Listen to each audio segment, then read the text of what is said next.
Welcome back to the BUTETOWN Buzz and Beyond. I'm Cassidy West. In our broadcast today, we'll visit a local primary school that plays an important role in our country's history. We'll introduce you to an amazing shop that almost feels like a time capsule, especially if you love vintage toys. We'll look into a possible big change in Cardiff rugby. And there's more. The BUTETOWN Buzz and Beyond starts right now.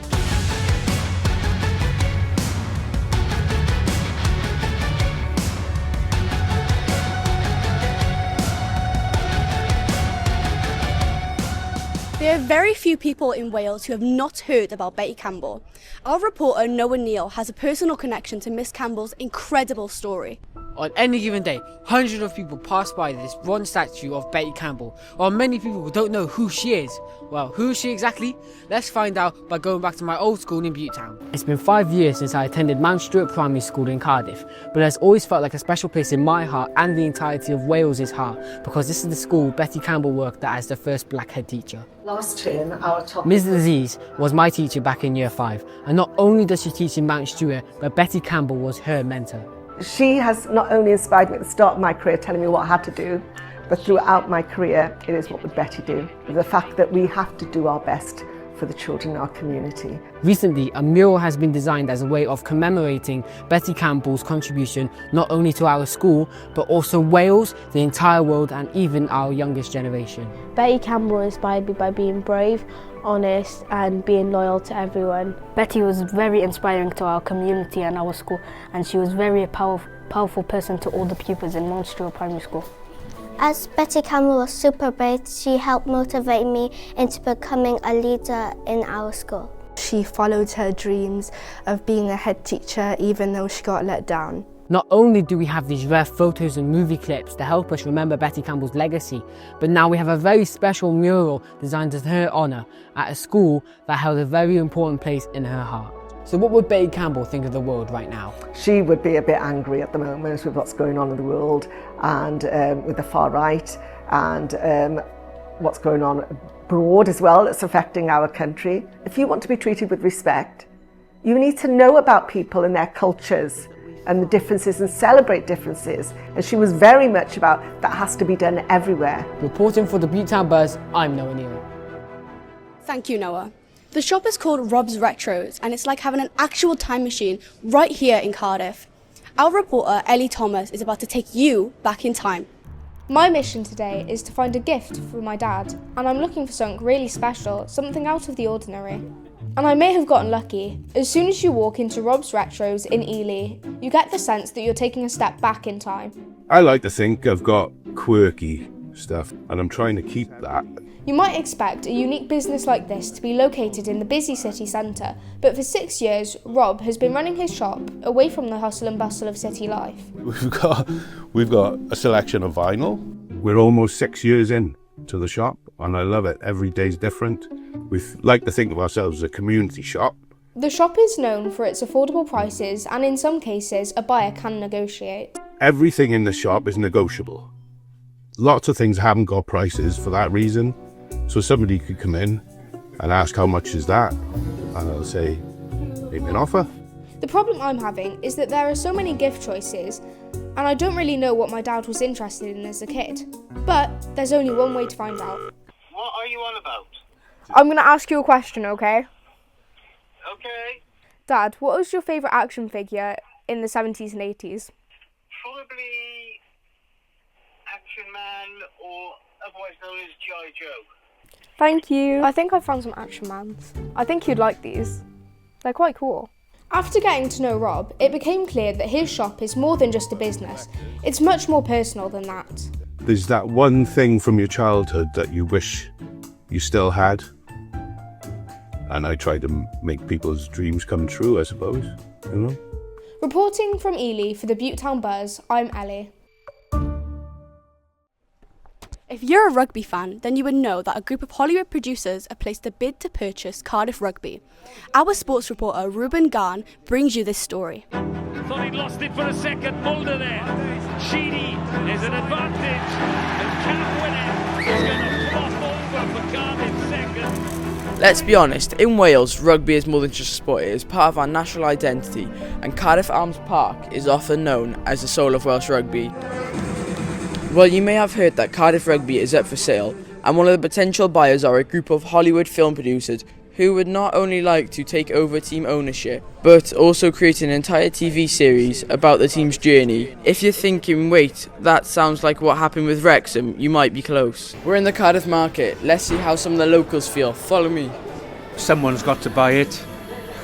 You can't have a capital city without a rugby club in Wales. The main concern is for the future and the betterment of the club. So if by making a financial investment it'll improve the club and its abilities to perform over the next seasons, then I think it's a good thing. If a proposal goes through and they make them a viable proposition, that can only benefit Cardiff and the rugby. So hopefully, yeah, it's a positive move. If they look after the area, look after the club, that's not a bad thing. The potential owners feel this could be a win-win.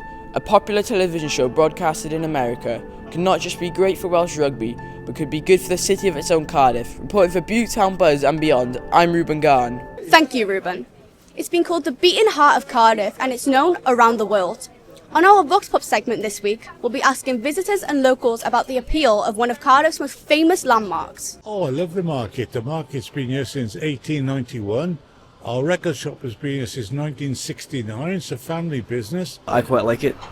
It's open a lot and it's very friendly. The people there are very friendly.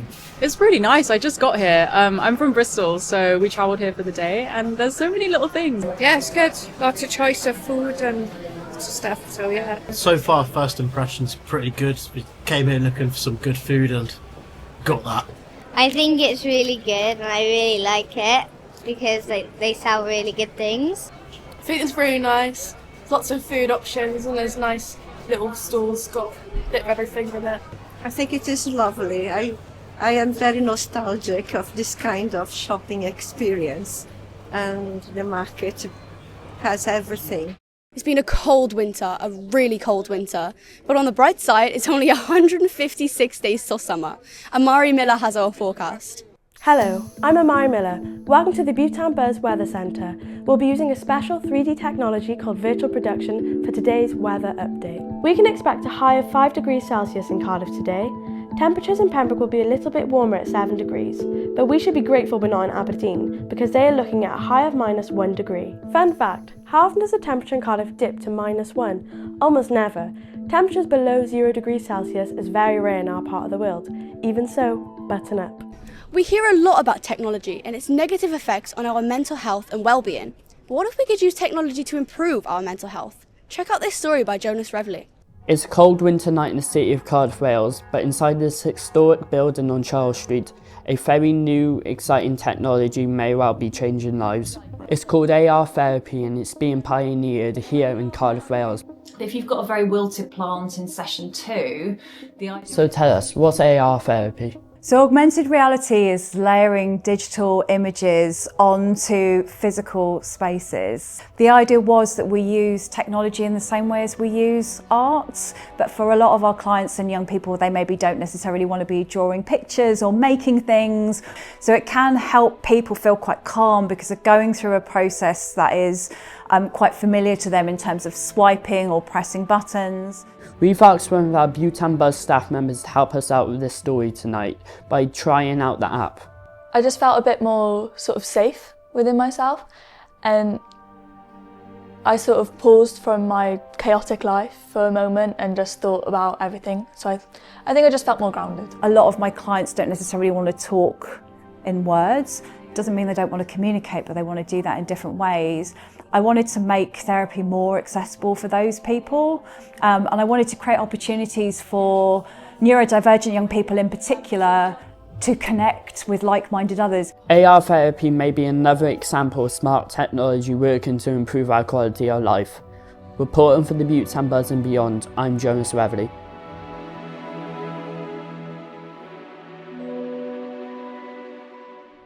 Our film team has been exploring the possibility of using AI to assist with costume design, set design, and even time travel. Kieran and Oliver will take it from here.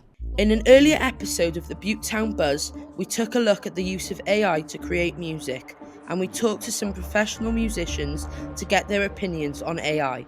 In this episode, we return to the topic with an experimental film using a form of artificial intelligence that we call performative. This means that the actors still act, the writers still write, and the cinematographers still shoot all of the action. So Kieran, when you walk, you should look scared and curious at the same time. We're doing all the writing, acting and photography for the whole project. Life here in the alleyway in 1926 would probably be dark, gloomy, not many people around, and scary maybe. For our short film, we are going to use still images and motion videos, all shot by our team, to give the AI model some reference images. Our actor is Kieran, using both still images and video clips, along with written instructions that we feed to the AI model, and soon enough, we have been transported back in time. So Kieran is a 14-year-old boy in 1926, and he walks past the alleyway, and Kieran's a curious boy, so he walks up the alleyway and finds a door, which he then goes into. I was walking past the alleyway and I was curious and I decided to walk in, bit of a daredevil. In the next edition of the BUTETOWN Buzz, we'll reveal the AI version of our film. Can artificial intelligence transport us back in time?